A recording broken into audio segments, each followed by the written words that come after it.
Parte 2, mensagens do capítulo 2, Meu Reino não é deste mundo, do Evangelho segundo o Espiritismo. Mensagem à Jornada Redentora, livro Jesus do Lar, item 49.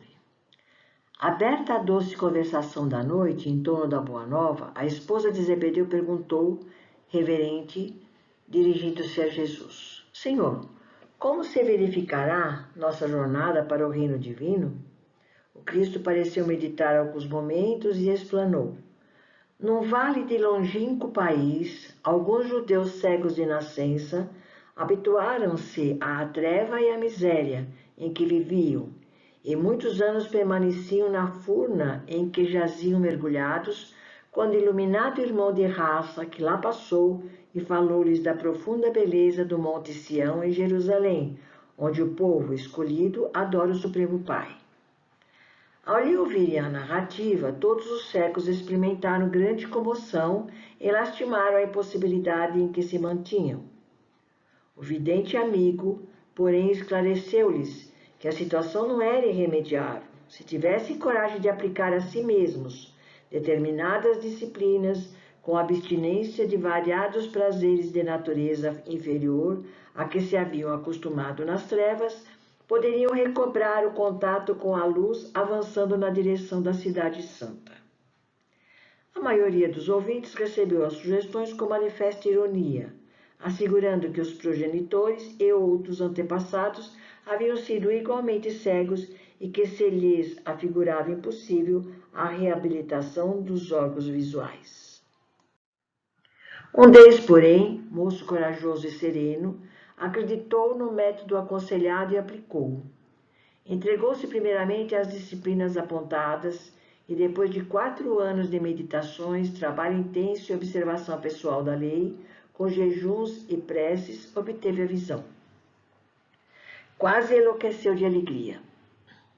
Em êxtase, contou aos companheiros a sublimidade da experiência, comentando a largueza do céu e a beleza das árvores próximas. Contudo, ninguém acreditou nele. Não obstante ser tomado por demente, o rapaz não desanimou. Agora enxergava o caminho e conseguiria avançar. Ausentou-se do vale fundo, mas sem qualquer noção de rumo, vagueou dias e noites em estado aflitivo. Atacado por lobos e víboras, em grande número, usava maior cautela, reconhecendo a própria inexperiência, até que, em certa manhã, abeirando-se de um esconderijo cavado na rocha para colher mel silvestre, foi aprisionado por um ladrão que lhe exigiu a bolsa. Entretanto, como não possuísse dinheiro, deixou-se escravizar pelo malfeitor que durante 5 anos sucessivos o reteve em trabalho incessante.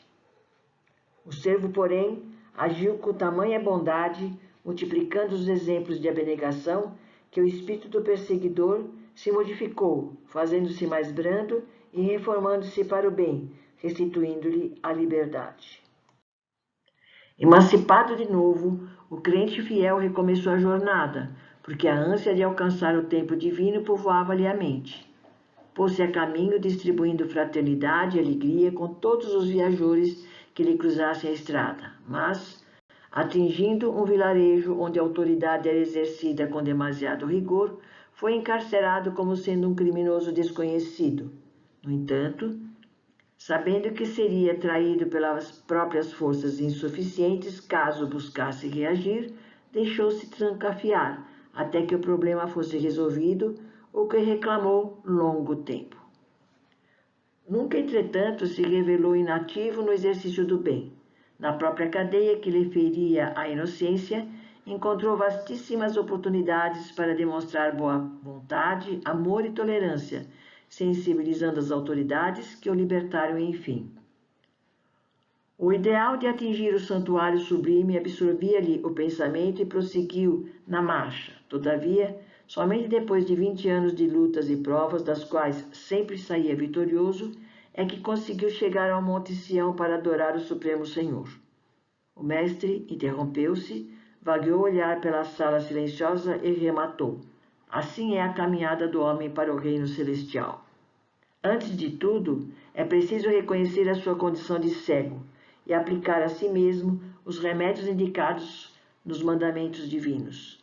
Alcançado o conhecimento, apesar da zombaria de quantos o rodeiam em posição de ignorância, é compelido a marchar por si mesmo, e sozinho, quase sempre do escuro vale terrestre, para o monte da claridade divina, aproveitando todas as oportunidades de servir, indistintamente, ainda mesmo aos próprios inimigos e perseguidores.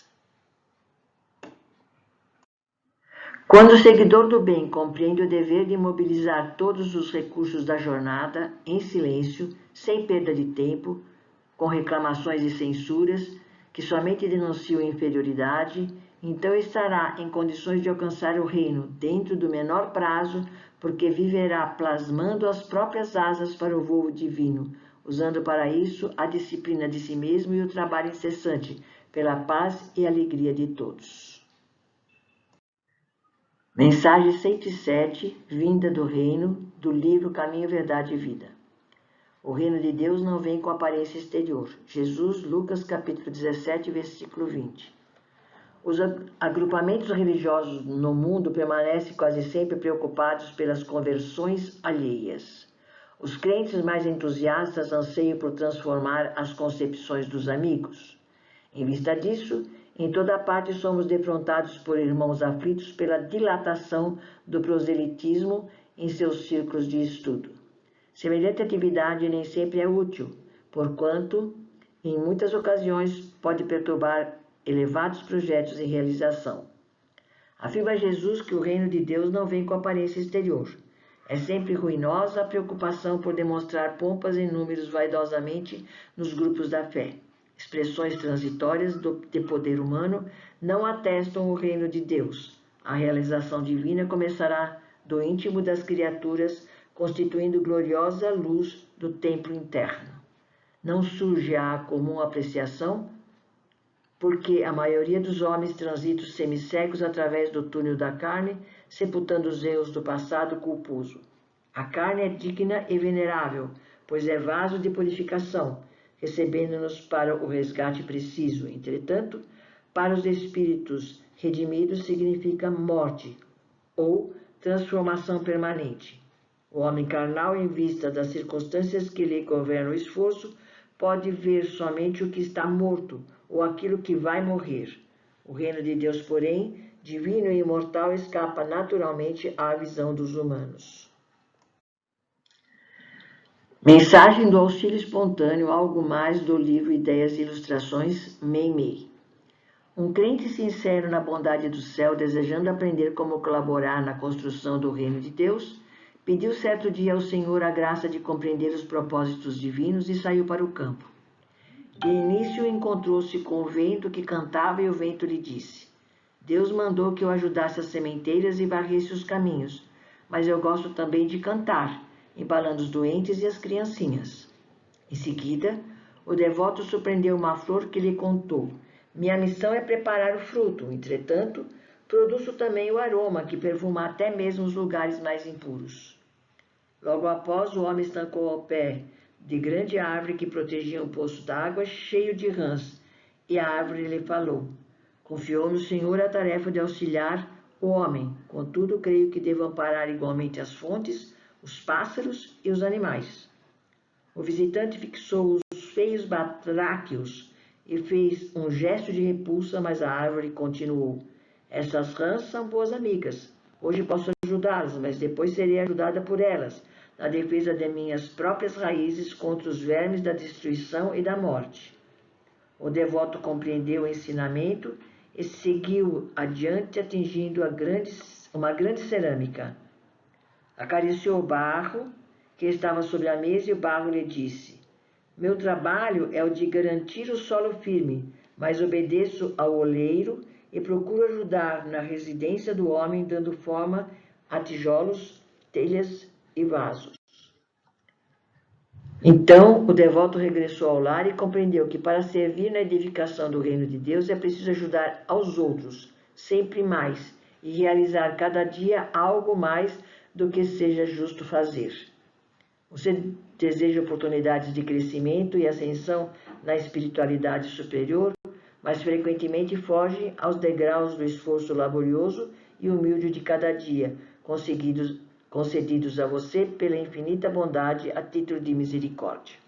André Luiz.